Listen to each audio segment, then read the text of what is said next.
خلقكم من نفس واحدة وخلق منها زوجها وبث منهما رجالا كثيرا ونساء واتقوا الله الذي تساءلون به والأرحام إن الله كان عليكم رقيبا. وقال النبي صلى الله تعالى عليه وسلم إن أعظم النكاح بركة أيسره مؤونة أو كما قال عليه الصلاة والسلام. صدق الله مولانا العظيم وصدق رسوله النبي الكريم ونحن على ذلك لمن الشاهدين والشاكرين والحمد لله رب العالمين. وہ دانائے سبل ختم الرسل مولائے کلجس نے ختم الرسل مولائے کلجس نے غبار راہ کو بخشا فروغ وادی سینہ. نگاہ عشق مستی میں وہی اول وہی آخر، وہی طٰہٰ وہی یاسین وہی قرآن وہی فرقان. زمین آباد تھی لیکن قرینے کو ترستی تھی، زمین آباد تھی لیکن قرینے کو ترستی تھی. سلیقہ پا گئی جس دم رسول ہاشمی آئے. درود پاک پڑھ لیجیے. اللہم صلی علی سیدنا حبیبنا و شفیعنا کریمنا مولانا محمد بارک وسلم صلاۃ دائمہ ابدا علی حبیبک خیر الخلق کلہم. میرے بھائیوں، بزرگوں اور دوستوں اور میری ماں و بہنوں، اللہ سبحانہ و تعالیٰ کا، مالک کا، خالق کا، پیدا کرنے والے کا، پالنہار کا بہت بڑا کرم اور احسان ہے کہ اس نے ہمیں اور آپ کو آج ایک میل ملاپ کی اور نکاح کی مجلس میں بیٹھنے کی توفیق نصیب فرمائی، جہاں ایک خاندان دوسرے خاندان سے جڑ رہا ہے. اور یہ جوڑنے کا جو طریقہ ہے قدیم طریقہ ہے کہ اللہ کی کتاب کی کچھ پنکتیاں کچھ آیتیں پڑھ کر کے پھر لڑکی اور لڑکے کا تعلق جوڑا جاتا ہے. ہر مذہب میں آپ نے دیکھا ہوگا جو شریفانہ طریقے سے جو نکاح ہوتے ہیں، جو شادیاں ہوتی ہیں، وہ مذہب کیا ہے؟ مذہب انسان کو زندگی بتانے کا ایک طریقہ ہے، راستہ ہے. وہ پنکتیاں، وہ آیتیں جو پڑھی جاتی ہیں، اس کا مطلب ہمیں معلوم نہیں ہوتا تو ہم سمجھتے ہیں کہ رسم ہے. میں نے جو آپ کے سامنے جو آیت پڑھی ہے قرآن کی، یہ آیت خطبے میں پڑھی جاتی ہے. خطبہ کہتے ہیں تقریر کو، لیکچر کو کہتے ہیں. جو لیکچر، جو خطبہ، جو تقریر ہمارے آقا جناب محمد رسول اللہ صلی اللہ علیہ وسلم نے نکاح کے موقع پر کیا ہے. قرآن کی پہلی آیت جو میں نے آپ کے سامنے پڑھی ہے، یا ایھا الناس اتقوا ربکم الذی خلقکم من نفس واحدہ. یہ نکاح کی چھوٹی سی مجلس ہے، لیکن اس میں پورے پیام انسانیت کو پیش کیا گیا ہے. پورے عالم کی انسانیت کو، پورے عالم کی مانوتا کو خطاب کیا گیا ہے اور اس کا رشتہ بیان کیا گیا ہے کہ پوری دنیا کی انسانیت، چاہے ہندو ہو، مسلمان ہو، سکھ ہو، عیسائی ہو، کسی بھی ریجن سے تعلق ہو، کسی بھی مکتب فکر سے اس کا تعلق ہو، ان کا تعلق بتایا کہ یا ایھا الناس اتقوا ربکم الذی خلقکم من نفس واحدہ. اے دنیا کے تمام انسانوں، سمست مانوں کو خطاب کر کے فرمایا کہ ڈرو تم پالنہار سے، اپنے پالنے والے سے ڈرو. جس کو بھی اپنا پالنہار تم سمجھ رہے ہو، کوئی اللہ کہہ رہا ہے، کوئی گاڈ کہہ رہا ہے، کوئی ایشور کہہ رہا ہے، کوئی آدی شکتی کہہ رہا ہے، پرم پرمیشور کہہ رہا ہے، جو بھی اس کے نام انیک ہو سکتے ہیں، وہ ذات ایک، ذات کئی نہیں ہے. ایسے انسان کے جس طرح اللہ پوری سرشٹی اور پوری کائنات کا رچنے والا ایک ہے، بنانے والا ایک ہے، پوری سرشٹی کا تنہا چلانے والا ایک ہے اور بنانے والا ایک ہے. اس طرح اس کے بنانے میں کسی کی شرکت نہیں، چلانے میں بھی کسی کی شرکت نہیں. ایسے ہی اس انسانیت کی ابتدا بھی ایک آدم ایک حوا سے ہوئی. اسی کو چاہے منستروپا کہہ لیجیے، ہندی میں ماں باپ کا نام دوسرا رکھ لیجیے، لیکن ایک ہی ماں باپ سے. قرآن کی یہ پنکتیاں، یہ آیتیں ہمیں بتا رہی ہیں جو خطبے کے موقع پر قاضی صاحب پڑھ دیتے ہیں، آپ حضرات سن لیتے ہیں. بہت سے تو قاضیوں کو بھی معلوم نہیں رہتا کہ کیا ہے، یہ رٹا ہوتا ہے، پڑھ دیا جاتا ہے. آپ سن لیتے ہیں کہ ایک منتر پڑھا گیا اور نکاح ہو گیا. یہ منتر نہیں ہے، یہ پیغام ہے. یہ بہت بڑا پیغام ہے. نکاح کے موقع پر لڑکی لڑکے والے جڑ رہے ہیں، ایک خاندان دوسرے خاندان سے جڑ رہا ہے.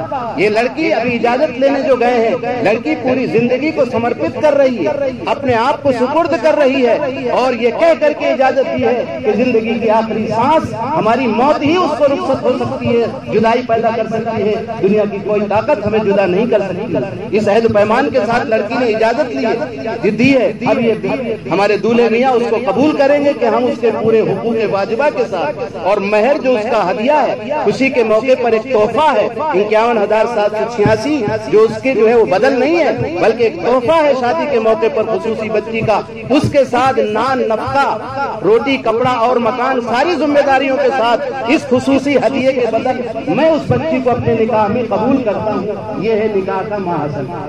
اس نکاح کے موقع پر ہمارے آقا جناب محمد رسول اللہ صلی اللہ علیہ وسلم نے بہت سے سندیشتہ آئے، لیکن انتم سندیشتہ حضرت محمد صلی اللہ علیہ وسلم پر قرآن اوترت ہوا، اتارا گیا۔ اس قرآن کی پنکتیاں میں نے پڑھی، آیتیں پڑھی، جو بھی کہہ لو آپ، اس میں اللہ نے، مالک نے یہ کہا یا ایھا الناس، اے دنیا کے تمام انسانوں، یہ نہیں فرمایا یا ایھا المسلمون، یا ایھا المؤمنون، اے مسلمانوں، یہ نہیں ہے۔ قرآن ایک عمومی کتاب ہے، قرآن پورے عالم کی ہدایت کے لیے، ہدی للناس، تمام انسانوں کی رہبری کے لیے ہے، مارگ درشا کے سارے پوری مانوتا کے لیے۔ فرمایا یا ایھا الناس اتقوا، اے دنیا کے تمام مانو انسانوں، ڈرو اپنے پالنہار سے۔ اس رشتے کے جوڑنے میں بھی، خصوصی مجلسوں میں بھی، کسی کے خلاف غلط بیانی سے بھی، تنہائیوں میں بھی، جس طرح مسجدوں میں تم اللہ سے ڈر رہے ہو، مندروں میں اللہ سے، مالک سے کو پوجا کرنے جا رہے ہو، مالک کو جو ہے اپرت کر رہے ہو، اپنے آپ کو سپرد کر رہے ہو، ایسے خوشی اور غمی کے موقعوں پر بھی مالک سے ڈر۔ خوشی میں اتنا مت چترانا کہ مالک ناراض ہو جائے، غمی میں اتنا مت پریشان ہونا کہ خودکشی پر اتارو ہو جاؤ اور اللہ کی امانت کو ہاتھ دھو بیٹھو۔ تو ظفر اس کو آدمی نہ جانیے گا کبھی جسے عیش میں یاد خدا نہ رہی، جسے تیش میں خوف خدا نہ تیش کرو، نہ اتنا عیش میں مست ہو کہ خدا کو بھول جاؤ، مالک کو بھول جاؤ۔ یہ مذہب یہی تعلیم دیتا ہے کہ جب مالک کا یاد رکھے گا آدمی کہ وہ مالک، وہ خالق جو پوری سرشٹی اور پوری کائنات کا تن تنہا بنانے والا ہے۔ بہت کم تعداد آپ کو ایسی ملے گی ناستکوں کی جو مالک کو مانتے ہی نہیں، زیادہ تر آپ کو یہ لوگ ملیں گے جو مالک کو مانتے ہیں۔ ہاں، مالکوں کے نام میں کوئی کسی نام سے، کوئی کسی نام سے، مالک ایک ہی ہے۔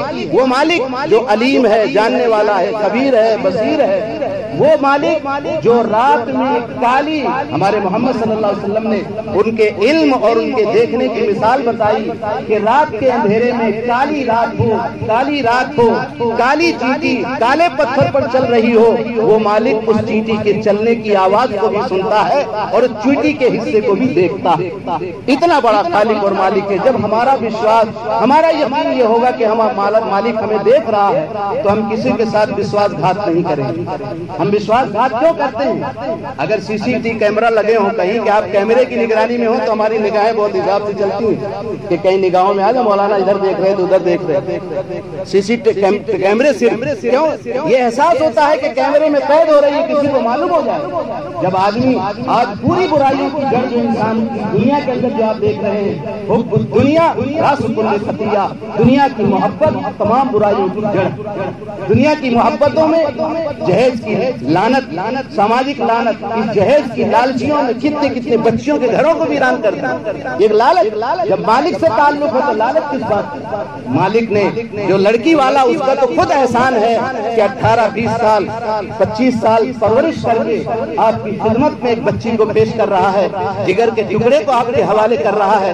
اس کے بعد بھی اس ٹکڑے کو حوالے کرنے کے بعد آپ کی فیس بھی دے، وہ آپ کا لڑکا انجینئر ہے تو آپ کا احسان بچی والے پر کہ وہ جو ہے اس کا پورا پڑھائی کا خرچہ بھرے، وہ کار دے آپ کو جہیز میں۔ یہ تو دنیا کے تماشے ہو رہا ہے۔ یہ بڑی بے غیرتی کی بات ہے اور مردانگی کے خلاف بھی ہے کہ اللہ نے مرد تمہیں بنایا ہے، تمہارے ذمہ خرچہ کیا ہے عورت کا، نہ کہ عورت کے ذمہ تمہارا خرچہ ہے۔ تمہیں یہیں سے سمجھ لینا چاہیے کہ جہیز عقلاً بھی منع ہے اور شرعاً بھی منع ہے۔ عقلی اعتبار سے بھی کوئی عقل مند اس کو سپورٹ نہیں کرے گا۔ ہاں، لڑکی کا جو حق ہوتا ہے، بیچارہ باپ، کون سا باپ ایسا ہوگا جو اپنی لڑکی کو جگر کے ٹکڑے کو جب دے رہا ہے تو کون سا ایسا سنگ دل باپ ہوگا جو اپنی بچی کے دینے میں اٹھا رکھے گا؟ اس کے بعد بھی لالچی لوگ ہر وقت فرمائش کرتے ہیں، مانگیں کرتے ہیں، بچیوں کو تنگ کرتے ہیں، ظلم کرتے ہیں اور ظالم بن کر کے اس کے گھر کے نظام کو تہس نہس کرتے ہیں۔ ایک شاعر نے کہا، کبھی یارو کسی مسکین پر تم ظلم مت کرنا، کبھی یارو کسی مسکین پر تم ظلم مت کرنا، درختوں پر بھی ان کی بد دعا سے پھل نہیں لگتا۔ یہ احساس کے ساتھ آج ہمارا یہ نکاح ہو کہ ہم زندگی کے آخری سانس تک اس بچی کو اپنے نکاح میں ہم لے رہے ہیں، وہ بچی کو ایسا پیار دیں گے کہ اپنی محبتوں کو، اپنی سہیلیوں کو، اپنی ماں باپ کی محبتوں کو بھول کر کے ہمارے آنگن اور گھر کی جو ہے وہ زینت بن جائے، وہ گھر ہمارا جنت کا نمونہ بنے گا۔ اور جہاں لالچی لوگ ہوں گے وہ پورا گھر ڈسٹرب ہوتا ہے۔ اللہ ہم سب کو لالچ سے اس لیے قرآن کی آیت محمد صلی اللہ علیہ وسلم نے یہ منتر نہیں پڑھا بلکہ ایک پیغام دیا ہے پورے عالم کے انسانوں کو کہ دیکھو دونوں خاندان جڑ رہے ہیں تو کوئی لڑکے والا یہ نہ سمجھے کہ میں لڑکی والے سے بہت بڑا ہوں اور لڑکی والا یہ نہ سمجھے کہ میں نیچا ہوں، ایک ہی ماں باپ سے دونوں کو پیدا کیا ہے۔ یا ایھا الناس اتقوا ربکم الذی، ڈرو اس پالن ہار سے جس نے تم کو ایک جان سے پیدا کیا، یعنی حضرت آدم سے تم کو پیدا کیا، پھر حضرت آدم سے زوجہا خلق منہا زوجہا، حضرت آدم کے بائیں پسلی سے حضرت حوا کو پیدا کیا، اس لیے بائیں پسلی کے پاس دل ہوتا ہے، دل کے قریب سے عورت کو اسی سے پیدا کیا۔ مرد عورت کا اتنا خاص تعلق ہے۔ وہ خلق منہا زوجہا وبث منہما، پھر ہسٹری بیان کی آگے کہ پھر انہی مرد عورتوں سے اللہ نے جوڑے سے ایک مرد عورتوں کا ایک سیلاب پیدا کر دیا کہ کوئی الگ الگ سماج میں، الگ الگ علاقوں میں، الگ الگ قبیلوں میں، خاندانوں میں بٹتا چلا گیا، اور ہمارا خاندان اتنا بڑا ہو گیا کہ اب ریزان اور قبیلے اور خاندانوں میں سب جگہ بٹ گئے۔ لیکن اگر آپ دھیان دیں گے، دھیان کو اکترت کروایا ہے اس قرآن کی آیت نے کہ تم غور کرو کہ تم سب ایک ماں باپ کی اولاد ہو، اس تصور سے تم آپس میں بھائی چارگی کو قائم رکھ سکتے ہو۔ ٹھیک ہے آپ کا نظریہ الگ ہے، یہ نظریہ اور دھرم جو ہے یہ اندر کی چیز ہے، لا اکراہ فی الدین قرآن نے بھی کہا ہے۔ آج غلط سلط چیزیں مشہور کی جا رہی ہیں کہ صاحب زبردستی گھر پرورتن کر کے لوگ شادی کرتے ہیں، سب فالتو بکواس ہے، کوئی کسی کا کچھ نہیں پرورتن۔ لا اکراہ فی الدین، قرآن نے کہا دین دھرم میں کوئی جبر نہیں، جو جبر ہے وہ دھرم نہیں، جو دھرم ہے وہ جبر نہیں، جبر کا نام ہی دھرم نہیں ہے، پھر اس کے قانون بنانے کی ضرورت ہی نہیں ہے۔ زبردستی کی باتیں چلائی جا رہی ہیں، سب سیاسی باتیں ہیں، اس لیے مانوتا کا سندیش یہی ہے کہ ہم سب ایک ماں باپ کی اولاد ہیں، اپنے اپنے دھرم اور ریجن پر آپ اپنے خود بااختیار ہیں، اس لیے مذہب اسلام نے منع کیا ہے کسی کے دھرم گرو یا کسی کے دھرم کے بڑوں کا اپمان کرنا سختی کے ساتھ منع کیا گیا ہے۔ پتہ نہیں وہ اپنے وقت کا پیغمبر ہو اور تم اس بے ادبی کی وجہ سے تم اسلام سے خارج ہو جائے۔ اس لیے میرے بھائیوں دوستوں، یہ نکاح کی مبارک مجلس ہے، آپ حضرات سے درخواست کروں گا کہ نکاحوں کو ایک حدیث پڑھی تھی وہ بھی سن لیجئے۔ آپ حضرات کو ماشاءاللہ اللہ نے خوب مال دیا، اسباب دیے، تو آپ نے ایسے ہوٹل بھی کیے، بہت سے بچیاں ایسی ہیں جو بیچاری غریب بچیاں ہیں، تو میں آپ سے اتنا عرض کروں گا کہ حضور نے فرمایا ان اعظم النکاح برکۃ لیس سب سے بڑا نکاح، حضور نے فرمایا سب سے بڑا نکاح اللہ کی نظر میں جو کم خرچے پر کیا جائے۔ تو بچیوں کا جو ہے آدمی، اب ہر آدمی سوچتا ہے اس ہوٹل میں کریں گے، ہماری بچی دوسری سوچے کہ میرا بھی نکاح وہاں ہوتا، ایسی تمام چیز ہوٹل والے ہیں سمجھے بھائی کہ ایسی تقریر کر رہے ہیں کہ پھر ہوٹل کون لے گا؟ یہ اللہ مالک ہے، رزق دینے والا مالک ہے، بہت سی فیملی آئیں گی، لیکن ہمیں اس کا بھی لحاظ رکھنا چاہیے، اللہ نے آپ کو دیا ہے تو آپ کم سے کم غریب بچیوں کے حصے میں بھی اپنے خرچے سے غریب بچیوں کی شادیوں میں بھی اپنا حصہ لگائیے۔ آپ اگر 1 کروڑ خرچ کر رہے ہیں تو کم سے کم 1 لاکھ روپے آپ کا حق بنتا ہے کہ آپ کی غریب پڑوسی لڑکی جو ابھی تک اس کے ہاتھ پیلے نہیں ہوئے ہیں، پیسے نہ ہونے کی وجہ سے اس کے جو ہے ابھی تک بیچاری کسک رہی ہے اور اس کا جوڑا نہیں ملا ہے، یہ آپ کی ذمہ داری ہے۔ اگر آپ کی خوشیاں دوبالا اسی وقت ہوں گی جب ہماری پڑوس کی کوئی بھی بچی کسی بھی دھرم کی ہو، کسی بھی ریلیجن کی ہو، ہمارا کوئی بھی پڑوسی ایسا نہ ہو کہ جس کی بچی بیٹھی ہو اس وجہ سے کہ اس کے پاس مال نہیں ہے اور ہم مال کو اڑا رہے ہیں ادھر ادھر۔ یہ مال بھی اللہ کی امانت ہے، اولاد بھی اللہ کی امانت ہے، صلاحیت بھی اللہ کی امانت ہے۔